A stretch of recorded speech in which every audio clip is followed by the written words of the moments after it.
Coming up are my psychic predictions for 2018. I'm making these in September 2017.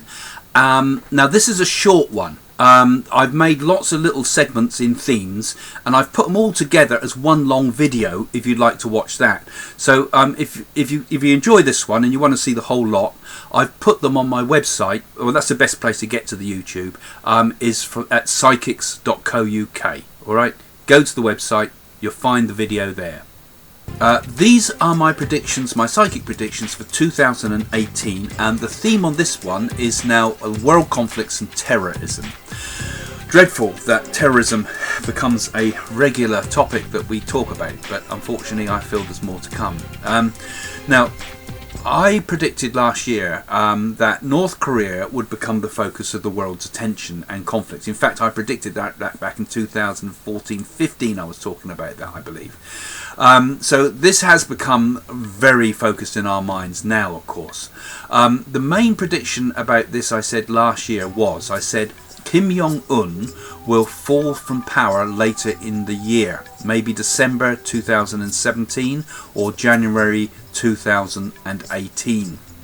Now, I know this looks like we're on the brink of war at the present time when I'm talking, but my feeling is that he will eventually be deposed by his own people. I might be wrong with those dates, but I feel that is what is going to happen. I hope it will be December or January of 2018, early settlement of that thing. But I think it will eventually happen that way. His people will eventually pull him down. A coup of some sort. Now, they're all fanatics about him there, but I still feel, even with all that, there's a way that he'll slip from power. Now, this will therefore remain part of my predictions for the time ahead. I also spoke of an arms race happening, I was talking about in the Far East, and of course that's happening because of the provocation from China forcing Japan to initiate an arms race. I mean, Japan is going to need to buy arms, I feel. I feel there's lots going to happen. I'll tell you more about that in a minute. But we saw provocations from Japan, we saw provocations from China, so this prediction's still on the cards too. I also predict a series of, words I said was a serious threat of escalating conflict between China and India. Now, that's kind of happening too if you look at the news. It doesn't make the headline news so much, but there are serious threats of an escalating conflict between China and India. I think there's going to be more of that ahead, more of that to come in 2018. I think, as I said on some of my other videos, I think India will expand its borders. Something is going to happen with India. It might be, I said Bangladesh and Pakistan, and it could be conflicts with China with the far north borders, with Tibet and Nepal and places. I also predicted conflicts between China and the USA as satellite computers are hacked. That was my exact words. Well, this has kind of happened politically. There has been a sort of a cyber war going on, they've been talking about, between China and America, and there's been a lot of extensive hacking in the news. So that was my prediction that I got right. I think we'll probably get more of that again in 2018, but I've got more specific predictions to make about things like that later. Now, last time I spoke about right-wing riots in Germany. Now, this has also happened, and again, I feel going to get worse in 2018. I feel that, Europe is not going to be able to absorb all these new people, and I think more and more people are going to feel resentful, and we're going to see more and more conflict there. This is going to be hitting the news all the time. This is my feeling. Now, I also, I've had a lot of dreams recently about riots and things like that, and also it seems to coincide also. I made some predictions about environment, but I've had a lot of strange dreams about places being undermined by huge torrents of water.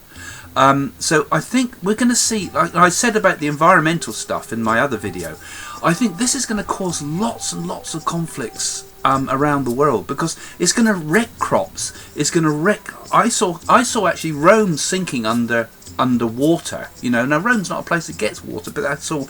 It like it was all being under. But I thought that was a symbol of Western civilization being undermined. You know, so it could be a symbolic of problems ahead for the Western civilization generally, or it could be this environmental thing I'm seeing. You know, I believe dreams are a really strong way to get in. I mean, mine comes through mediumship and meditation, some of the influence of the Nadi oracles around me, and also I feel it comes through the unconscious mind in dreams, as you might get as well. Anyway, that's I felt I wanted to say that. I've gone off my point. Okay, so we're going back to these world conflicts. So I'm looking at my notes now. There'll continue to be a cultural division within Germany and France, and I see worsening racial troubles and riots ahead. Okay. Now, followers of my predictions, I will know that I predicted the Arab Spring and the first Je suis Charlie atrocities in Paris. But on my page and on the videos about the Middle East, I saw the defeat of ISIS in Syria and Iraq. Now, this process has also been happening, so that's something I kind of got right. As I explained, Syria will be left almost uninhabitable, and that's kind of happened as well, hasn't it, really? And I also predicted that Syria would be partitioned. So far this has not happened. It's been interesting that people have been talking about this, but there's been strong indications that this could eventually happen. So I think it's one of those predictions, you know, you ask to predict for the year ahead, but you sometimes get the long view, you know, timing is so hard with these things. But I think eventually I still hold that that's what's going to happen in Syria one day. It will be partitioned, it will be divided up, and that will be a good thing, unfortunately. The Syrians might not like the idea, but you kind of got to separate the tribes. Okay, so now here are my world predictions specifically for conflicts and terrorism for 2018, and I need to read these from a list. So, okay, a trade embargo with North Korea will fail. The US will strike at a railway line and bridge to disrupt imports. I'm seeing actually bombing a bridge between China and North Korea, as if they're cutting it off. You know, now I've said he'll be deposed, but I still think there might be some form of action as well. Sanctions are going to be the best thing. That would be best to topple them if we can get China and Russia on board. But I don't think China and Russia are going to be helpful. They're going to be, they're going to kind of work together against the USA for economic reasons and pretend it's for other reasons. Okay, so I had another one of those dreams, and I dreamed of 4 tall towers destroyed by jet fighters. So they looked a bit like mosque minarets, but you know they're like 4 mosque minarets. You know those tall mosque minarets that they have the speakers on and do their Allah stuff from. Well, that's what I saw. But when I woke up, I thought, that didn't feel like Arabia or anything. It felt more like North Korea. So I thought, what could that be? And it looked like something industrial. And I wondered, that's where I came to this conclusion. I thought it could be bridge supports of some sort. There might have been supports holding something up. So that's how I've come in a convoluted way to that prediction.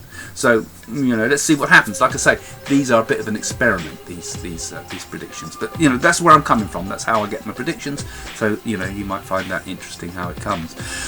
Okay, another one. His own people would depose Kim Jong-un. Well, that's what I've said already. His body is not found, and some claim that he survives and flees to hide in China. So, interesting. If this does happen as I've predicted, maybe it won't, but if it does, they say he's dead, but maybe he's not. That was the feeling I get. Last year I made another prediction, and I talked about a world flu epidemic, and I said this would happen towards the end of 2017 or at the start of 2018. Now don't be alarmed, I don't think this is going to be like the big pig flus that wiped thousands of people out. I think it was not pig flu, there was another one, the big ones, you know, that wiped people out after the First World War. It's not that type of level, but I still feel there's going to be some warnings, there's going to be some concern about this, because I feel this still could happen. I still feel it's, you know, I've said it for that time. There's also, you know, there was another thing I had a bit of a feeling that this could be some subterfuge going on here, like a form of biological warfare, that someone's trying to seed an illness from North Korea by a terrorist group trying to seed a cold. Now, I think I'm seeing 2 things. I think there's going to be a flu epidemic of some sort.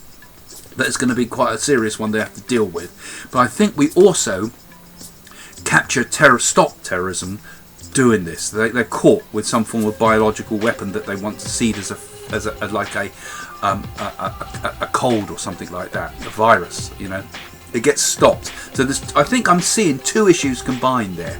So I don't want to alarm people too much with that, but I feel that we might catch them stop them doing something like that.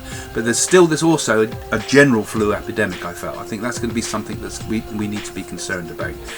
Let's see what happens. I really hope I'm wrong with that one, because that's you obviously don't want to be, you know, in fact I hope I'm wrong with all of these, because we don't want to see suffering in the world, do we? So again, always positive thoughts with these things, you know.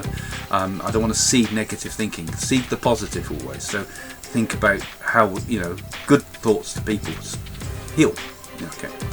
Okay, I see America make a big military commitment to Japan as the country's pacifist mandate is withdrawn. I mean, Japan doesn't have nuclear bombs, and I actually think that Japan actually pays to hire American missile defense services, possibly even having missile attack services as well. So not just like Patriot missiles, but might even develop its own nuclear missile project as part of its defence, right?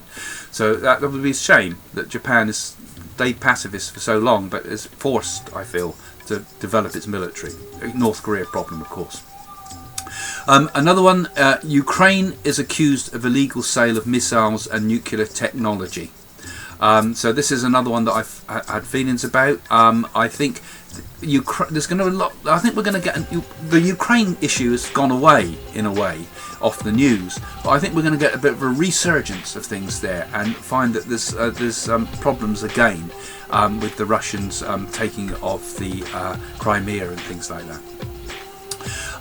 Another one is a massive Bitcoin fraud is uncovered. Now this is a financial one really, but the fact is the funds are found to have been from terrorism, and it's a big blow to the terrorists, because we capture, we find out a big fraud that was going on with Bitcoin coins, and we get a lot of the terrorist funds this way. But what the important thing with this prediction is, my feeling was when I saw this one, is that a well-known American company is involved in the scandal. Now I can't go saying which company that is, but I saw this very clearly in my meditations. So I'm going to just say it as a well-known American company is involved in a Bitcoin fraud that is involved with terrorism. Their blue chip company, slush funds, as it were. Funds, not slush funds, you know, the terrorist funds. Okay, another one is that the terrorists will make an airborne chemical weapon attack. Now, I don't think it's going to be huge scale. You know, you're not going to wipe out all of London or anything like that. But I felt that there's going to be a European capital that's going to be affected by this. It's going to be one of those drone attacks. We're going to see the first of the drone attacks coming up, I'm afraid. First off, because I think they're going to try this a number of times. This could be, I think this is Europe. I think it's going to be a European city, possibly a capital of some sort. My thought is London or Berlin. I keep getting Berlin actually as well, but maybe both, you know. So that's what they're going to try as their weapon of choice now. Dreadful things. I hate making these predictions really, because it's so gloomy, but we are dealing with a massive terrorist problem. Again, you know, I don't think it's going to be more frightening than it is people killed, you know. I mean, obviously any person killed is dreadful, but it's not as the scale that prediction implies. Okay, now last year I predicted a chemical attack on a school as one of the things I said, and I'm really pleased that I was completely wrong with that. But I still feel that, you know, these dreadful people are going to make some attacks on schools, and I felt an attack on a school is going to come up. I think it will be thwarted at the last minute again. You know, I mean, around the world we do have very good proactive services clamping down. I think the world is going to get a bit more like Israel with its attitude towards terrorism. Israel has a zero tolerance towards terrorism. It pushes a lot of the human legal rights aside, and will proactively really go for terrorists. I think you're going to hear a lot about that, about the idea of mimicking Mossad and Israeli techniques to combat terrorism in the West and in America. Okay, so we've got this now. Again, like I say, each set of predictions, I feel, look, what can we do about these type of things? Again, all of us feel so helpless in this world with all these dreadful things going on. And you know, when we think about it, you know, I mean, the old I Ching I use a lot sometimes for, not to make these predictions, but often in my own predictions in life. And that's an old Chinese oracle, this one, very old Chinese oracle that anybody can use, you know. And it says in there, the best way to combat evil is perseverance in the good. That one came up recently, and I thought that really does seem to be the way to tackle these terrible things that happen in the world, you know, because it works in our own lives, you know. If we energetic perseverance in the good, you know, if we do good, that's the best way to combat evil, you know, and it works in our life and in the greater reality as well. So, like, collectively, we should look at horrible people like Kim Jong-un, the horrible terrorist losers, as Donald Trump calls them, the greedy business fat cats, and the perverted priests and all those horrible people that we keep hearing about in the news. And when we see these disgusting things, what we should do is do the complete opposite, you know, act with acts of kindness, you know, try in ourselves, think, well, how can I deal with these? And you can't, there's not much you can physically do, but if you can develop greater kindness in yourself and greater compassion towards other people, that is a powerful energetic force. That, like, you know, I was talking about consciousness is a powerful thing that actually has a force for good. Thoughts are things too that actually have a healing power to the world. So when we see bad things, okay, we're all very good, we all give money to charities and things and try to help with money, that's great, that helps too, but actually it's in our normal thoughts and actions that's even more important, I feel. You know, we've got to be both. I mean, Sai Baba said, hands that help are greater than lips that pray. That's a good saying, because that's the help we give. We physically give help. But also, we have to be more consciously engaged in these things to change the world. This does, you know, so by consciously doing acts of kindness, we actually create a tremendously powerful force that can change the world itself, I believe, you know. And we forget actually the latent powers in ourselves. And looking now to the Indian perspective, because as you know, I'm very interested in Indian mysticism. We do live at this moment in the time of what's called Kali Yuga, and we are all hoping now for the golden age to occur, you know, the Satya Yuga, the golden age to bloom. Now, between the changes of ages, there is, you know, a lot of difficult problems occur in the world. But the realization that we come to, the realization that what the people understand in the golden age is not a comfy world with, you know, everything's life's a buffet and we just live a very materialistic life. No, it's not like that. What we realise is the golden age is an age where we inwardly become awakened. You know, that the golden age lies within us, right? Now, what that means is that in the dark age and in between the two ages, some people can live with the golden age already alight inside them. Right? This is what the power of consciousness is all about. And during this period of darkness, often people will spiritually awaken, you know. In the age of Kali Yuga, they say you can simply awaken by chanting a name of God, you know. I mean, that power of the mantra is very powerful. But more so, we can, the light can awaken even in a dark age. And those lights are very bright in the darkness, you know. And this change over to a golden age, they say, is the time when all the great teachers will start to be reborn into this world, you know. So see these negative times we live in, I think, as a time when actually you may think it's dark, but really this is the time of the dawning of the light. This is the time when good people will be coming into this world. And that's the theme I feel underlies the predictions for the coming years, now and into the future. We are going to see a gradual transition. So all those horrible things that I'm talking about, predictions that I feel, okay, that's an interesting experiment to try. But more importantly, try that experiment in your own consciousness to awaken yourself. And you can try with simple things. Kindness is a good way to start. Is the future set? Or can we change it? In my new book, I take a mystical journey to India to do magical remedies that will change my personal destiny. I open a 5,000-year-old secret oracle that tells about what will happen in the future. I meet strange Siddha yogis with miraculous powers who show me how to eradicate the karma that drives events. What I discover changes everything. We can all change our destiny, and maybe together we can change the future of the world as well. Start making that change.